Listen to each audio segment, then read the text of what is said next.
Hi everyone, and in today's video, we're going to be creating modular dungeon tiles for dirt cheap. Welcome to D20 in Disguise.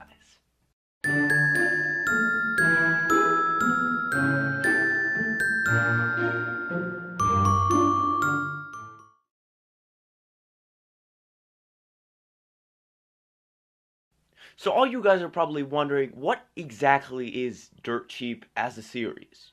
Well, let me explain that to you. In Dirt Cheap, I'm going to be creating objects and tools which higher-end GMs might use, like dungeon tiles, or let's say GM screens, or whatever, and I'm going to be creating that object or objects for under $10. So almost anybody can afford these things. All you really need are the tools and the skills, which if you don't have already, then they're not very expensive. So don't worry. But what exactly are you going to need to actually create these modular dungeon tiles? Let me make a list for you. First, you're going to need wood flooring samples and carpet flooring samples. These are the backbone of making these modular dungeon tiles dirt cheap.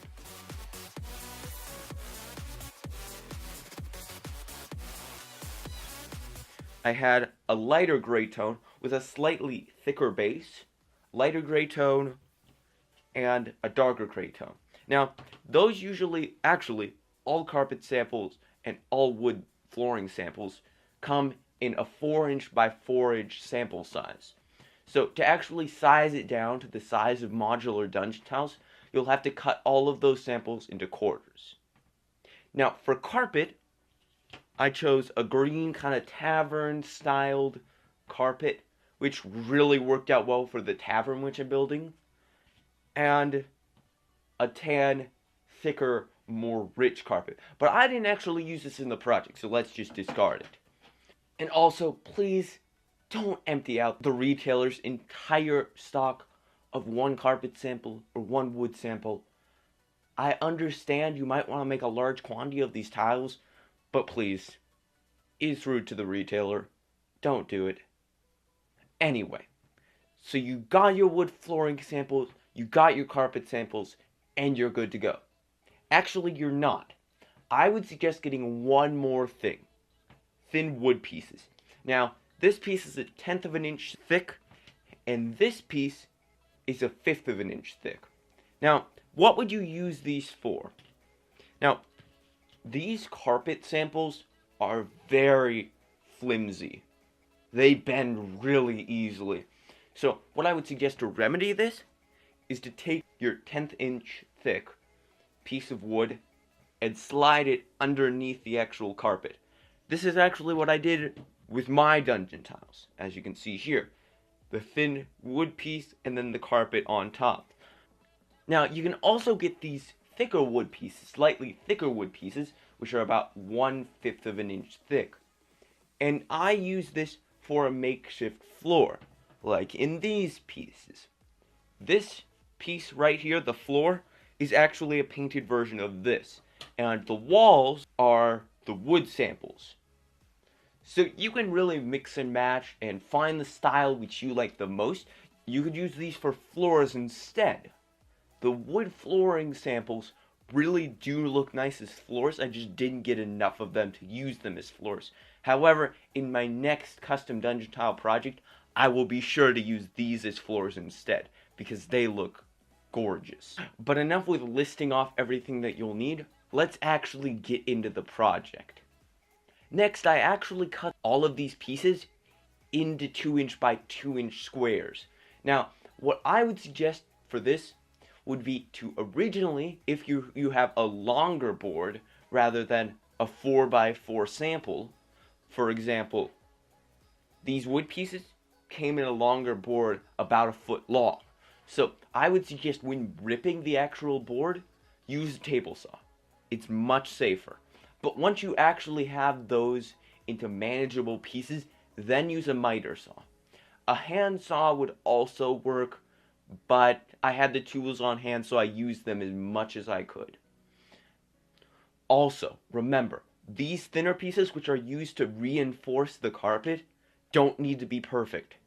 The players aren't going to see them. You're not going to see them near as much as the other pieces on the tile, so don't worry about it. Try getting the other cuts perfect first. And actually, none of the cuts really need to be perfect, because you can always sand it down afterwards. But be warned, that is very tedious, and throughout this entire project, I probably spent almost 5 hours straight just sanding away pieces.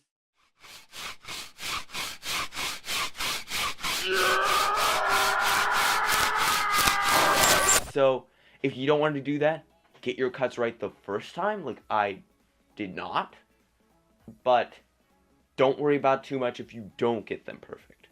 The next step, once you have all of your pieces cut and sanded into the correct size, is to actually paint these blank wood pieces if you bought them. If you didn't buy them, then don't worry about it. If you just bought the thinner ones to support carpet, if you have carpet in your tiles, then don't worry about it. But if you did buy these for makeshift floors or walls, then this is for you. I personally painted mine a kind of mix of light gray and black, which turned out very nice and really went well with these darker gray walls. It really mixed well while not being completely similar to the walls as to just be one plain color, which is just boring and bland. So just fiddle around. You probably should have some leftover wood pieces if you are using those as floors or walls.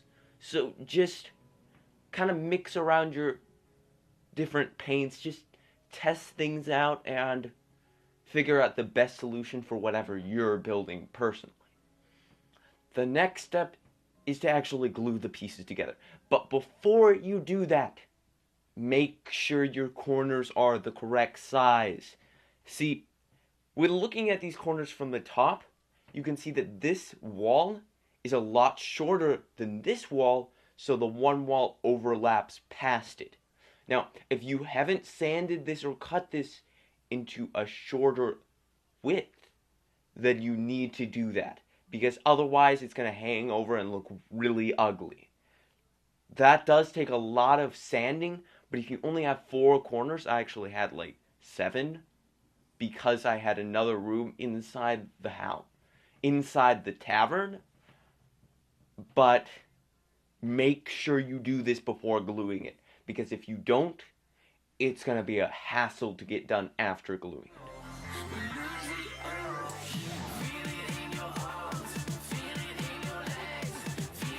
Designing the exterior. This is what makes or breaks the dungeon tiles. For example, the pieces I made turned out really well because of the exterior. They look so good collectively. See, so I would suggest looking at Dwarven Forge's style in their city builders kits, because it looks gorgeous. And design your tiles after that, because they are the experts. They have been doing this for years and years. Follow their lead. As they say, good artists borrow, great artists steal.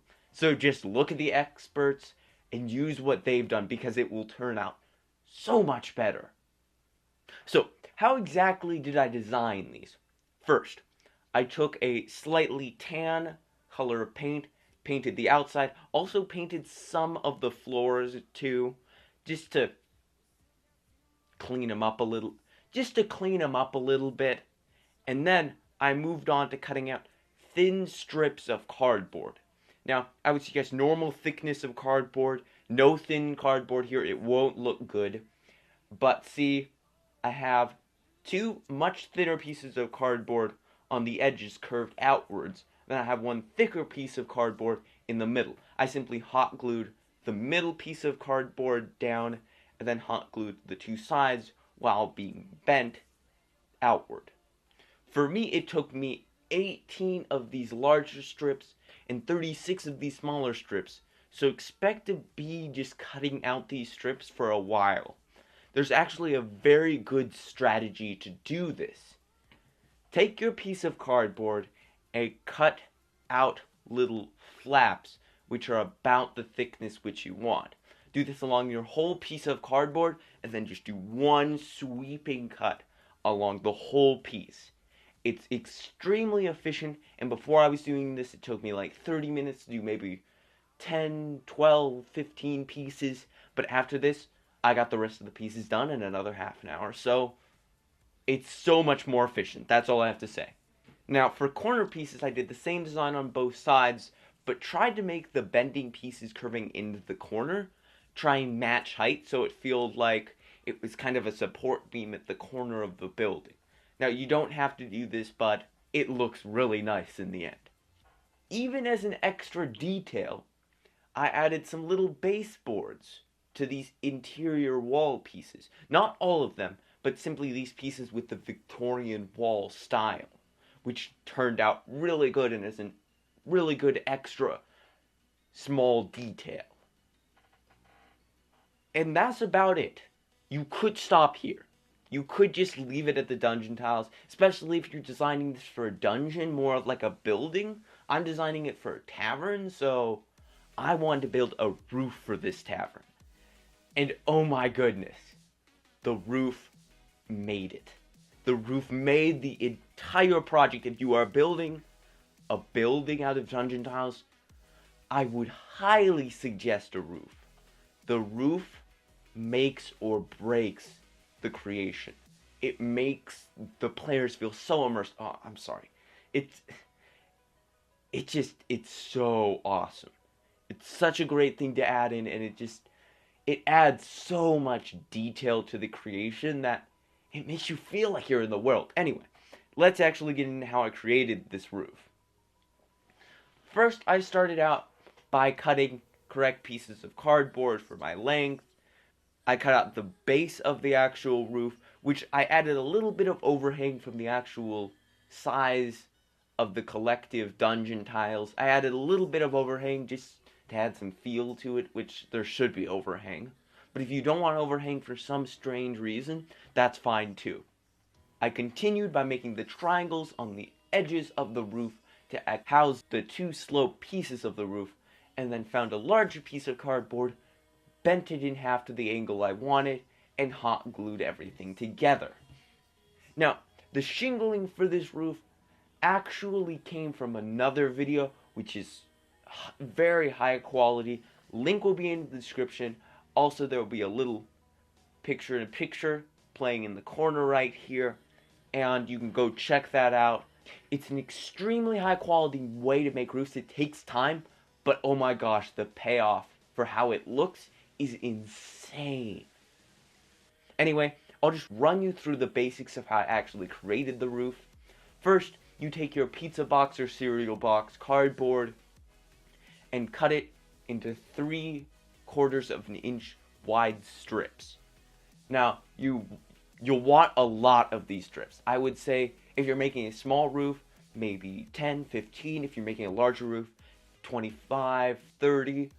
If you're making a medium-sized roof like me, 20 to 25.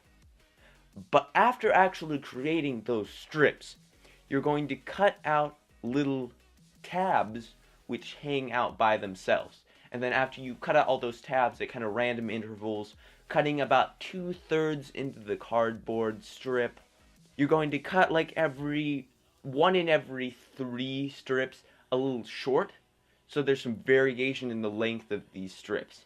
Now, you're going to hot glue. You're going to start with the bottom eave of the roof and take your first one of these strips, glue it down, go up a level, glue it down, go up a level, glue it down, go up a level, glue it down, go up a level. You get the picture. So that's how you make a basic roof. I also added a small side window and chimney and painted it, and this was the final product. Just absolutely beautiful. Absolutely beautiful. And as a whole, the project was done and looking absolutely gorgeous. Absolutely gorgeous. The dungeon tiles turned out really good. The building as a whole turned out really good. And this is really my first ever quality building. I did try and make a timer a few years back for an Iron Kingdoms campaign that I was running, but that was a complete bust. I don't even want to talk about it. Don't ask me. But as a whole, this was an amazing project, an amazing opportunity for me to learn new things about cutting with a table saw, cutting with a miter saw, just learning all of these different techniques for roofing and painting, and I would highly suggest this project if you have time on your hands and just a little bit of cash in your pocket, because this is dirt cheap. No pun intended. Anyway, I hope you all enjoyed the video. If you really enjoyed this project and want to see more of this content and are also looking forward to the third ever episode of the Miniature Menagerie coming out in exactly 2 weeks, then please hit the like button, hit the subscribe button, and be sure not to miss that notification bell so you can see exactly when I put up my videos and upload them. But anyway, I won't keep you guys any longer. You have a great day, keep on creating, and I will see you in the next video.